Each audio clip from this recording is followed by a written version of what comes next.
Hello and welcome to this first episode of Print It to Play It. Today I'm going to be talking about the equipment and materials that you need to make print and play board games. We'll start off with the most important thing you need that I can't put in front of you, but what you need is a computer. Because you can't download a print and play board game without a computer. That's kind of a given. The only other essential item is something to cut it out with. If you've got something that's just a card game, a pair of scissors is all that you need. An X-Acto knife also comes in handy if you're cutting something that's larger or you just like cutting that way. Especially for things like foam core or heavier cardboards, the X-Acto knife is the way to go. Or if you want to get really fancy, you can get yourself a nice flat cutter.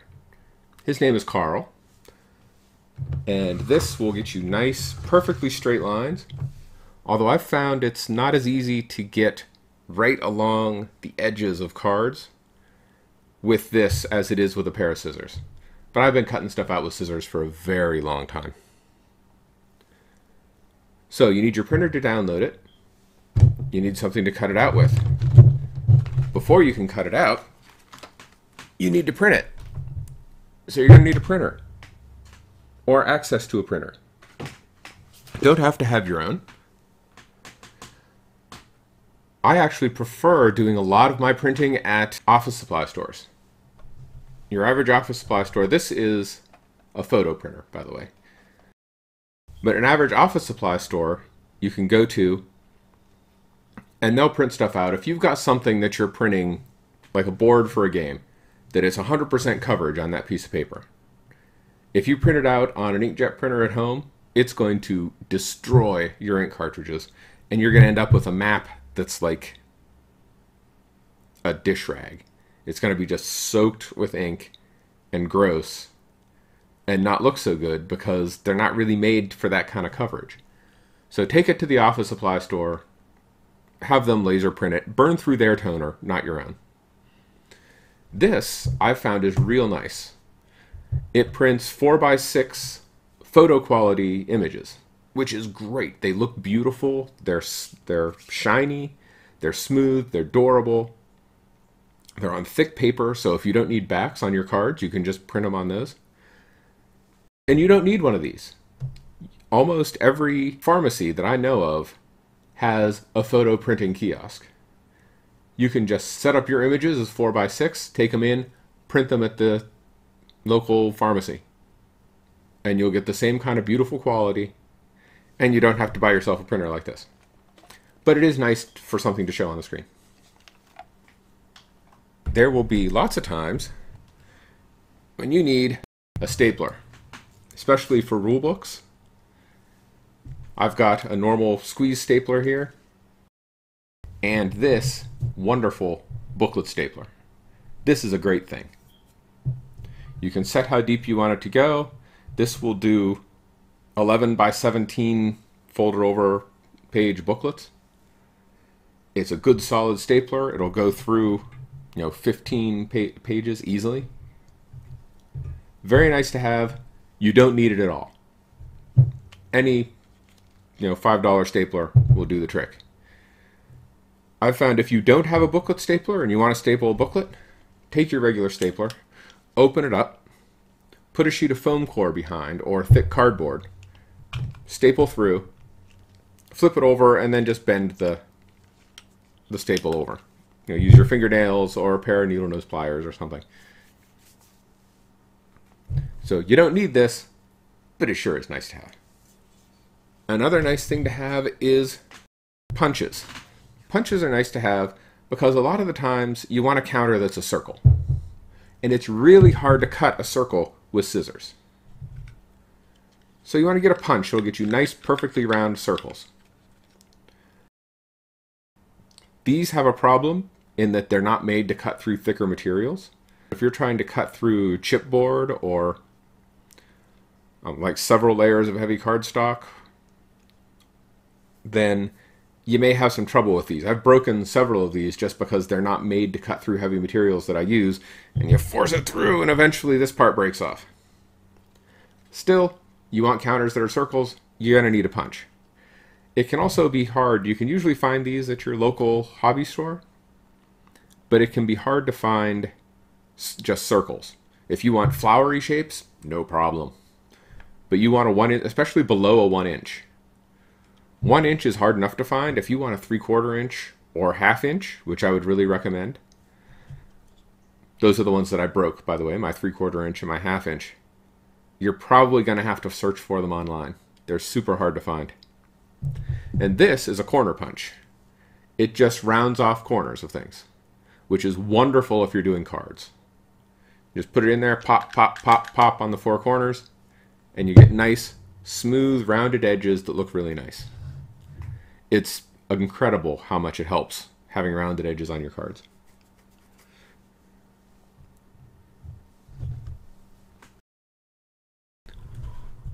What's next? Oh, you're going to need some rulers. I'd recommend getting different sizes. You're probably going to want a metal yardstick, and you want metal rulers. You don't want wooden rulers because you're going to be using them to guide your X-Acto knife. And with a wooden ruler, you're going to cut it with the X-Acto knife. It'll slice, and now it's not straight anymore. So you want metal rulers. You'd probably be good with a 12-inch ruler and a yardstick, or a meter stick, depending on where you are. But you need the long one for if you're cutting sheets of foam core or sheets of poster board. You've got something big that you're putting together.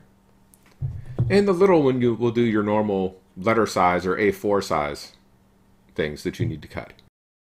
Also really handy if you're say, okay, how big do I need these cards to be? Well, an actual card is, you can measure and set it up how you want. And that about does it for equipment. Those are things that you need to do print and play board games. I'm sure people will think of other stuff that's nice to have. If you do, please feel free to leave it in the comments. So now we'll move on to materials. These are the things the actual game is going to be made of. And the first on that list would be paper. Lots and lots of different paper. Because you need different paper for different things. Mostly you'll be using plain 20-pound typing paper. It's great for lots of things. You can use it for tiles and glue it on. Talk about that in a minute. Or you can just print a board directly on it, put it on the table, and play, if that's how you want to do it. Sometimes you may want other colors. And also you'll want cardstock. These are, I believe, 60-pound stock. You can get it in lots of colors. It's great for being cardstock. It's great for making cards. It's also good for boards. If you don't want to put a cardboard backing on a board, you can just print it on cardstock, put it down. It'll stay in place pretty well. In fact, if you don't want to get fancy, print all of your boards and counters on cardstock and be done. It's easy to cut. It's easy to punch. It's just a bit flimsier than your average, cardboard or foam core. And sometimes you may want something special. I like to use label paper. This is 8.5 by 11 label sheets. And these are great for making tiles and making counters, as long as you can print them. This is laser paper, so I could print it on a laser printer. I can take it to a store and say, hey, run this through your laser printer, and they'll say, oh, laser paper. Sure, we'll do that. Make sure you don't do that with inkjet paper. If you give them an inkjet label and they run it into their laser printer, the backing may peel off inside the machine and just wreck their laser printer, and they won't be happy with you. Another nice thing is pre-printed cards. This is business cards. They also make what they call, I think they're note cards, or possibly ID cards that are either 8 or 9 on a page that are very similar to the size of playing cards. And this is nice if you want cards that are going to sit like cards and actually all be the same size. Because if you just print cards on a piece of paper and cut it out with a pair of scissors, they're not going to be exactly the same size. And that will make them impossible to shuffle. I'll tell you a way to deal with that later.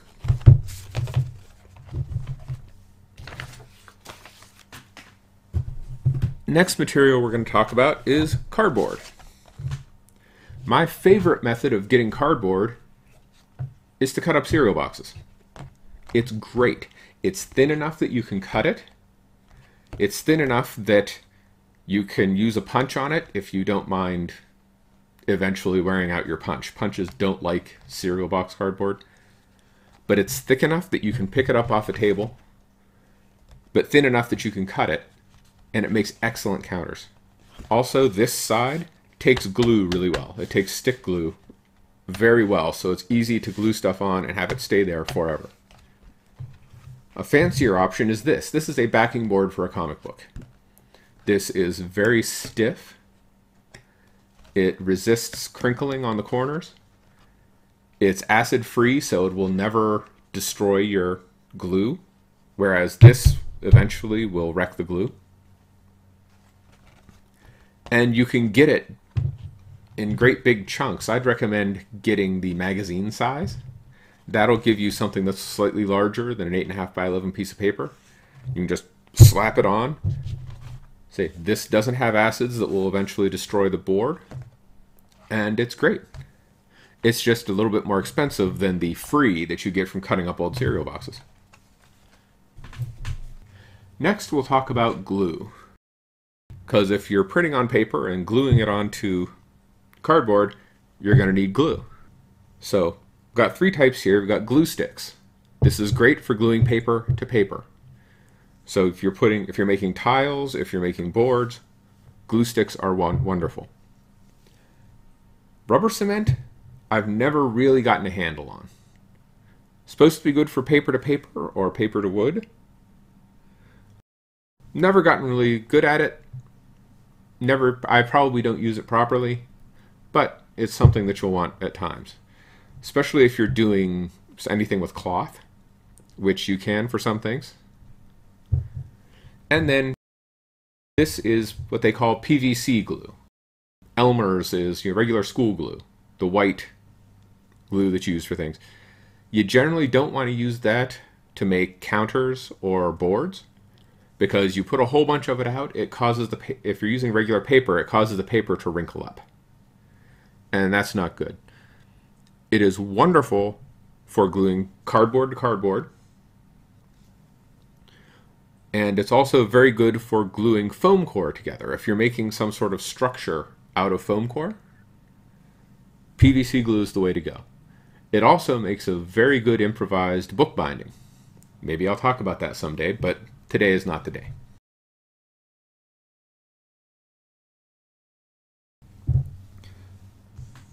Now for something that deserves its own section, and that is foam core. Foam core is a foam, 1/4 inch thick, with about cardstock thickness paper on both sides. It's super stiff. It's rugged for something that's made out of foam and paper. It's light. You can build structures with it.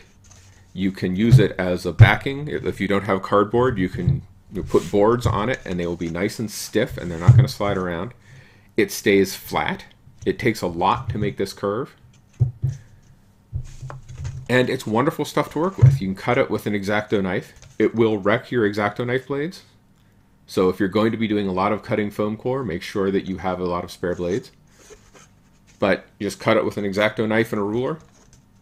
And it's wonderful, wonderful stuff. You can make anything out of this. Next, for those pieces that need to be a certain shape, and it's not easy to make with paper, we have pre-cut wooden bits. The biggest thing for pre-cut bits is dice. You can buy these wooden cubes. They've got 1/2 inch and 3/4 inch here. Make stickers, put stickers on the faces, and you have dice with whatever symbols you want to have. And it's super easy. It's also good for tiles. These are 1.5 inch tiles. If you're printing out a tile laying game and you want to go a little bit fancier than just cardboard, get some of these, paint them up or or stain them. And they're nice and precise, and they fit together real well. It's just a way to up your game, to make things a little bit fancier, a little bit better production value. And of course, round counters, which is great if you're doing coins. Also, these are much easier to pick up. They're much thicker than any cardboard that you can cut with scissors. So you can use your scissors to cut things to shape or to size to go on this, glue it on, and you're good to go. So the wood just ups your production quality a little bit.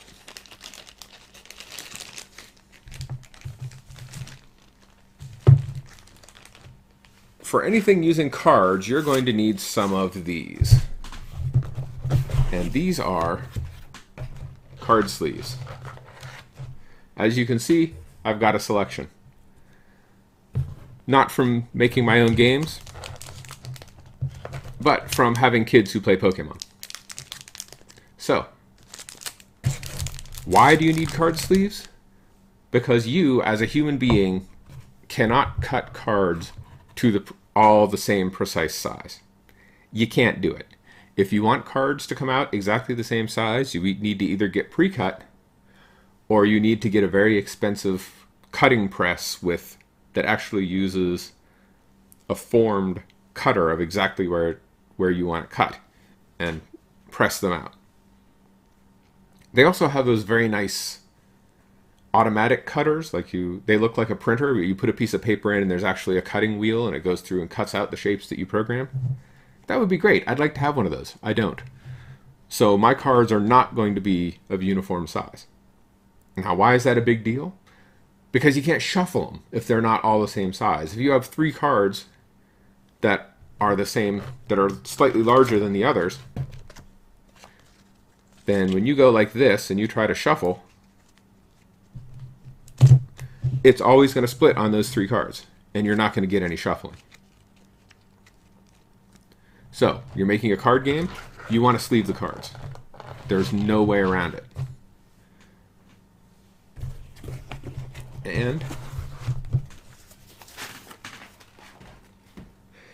And finally, you're going to need to store all this stuff. So it would be a good idea to invest in some little plastic baggies of different sizes. I recommend this for your normal board games as well. The first thing I do when I buy a game is I punch out all the pieces and I put them in bags. I like these because you can write on them, so you can say, here's the door counters, and here's the bad guy counters, and here's the life tokens. Get it all marked and organized. Because with print and play games, organization is even more important than with regular board games. Because what you make is all that you've got. That will do it for our overview of the tools and materials that you need to make your own print and play board games. Next episode, I'll be building the game Airborne in My Pocket, which is a tile-laying game set in World War II. That will be out 2 weeks from now. Until then, have a good one.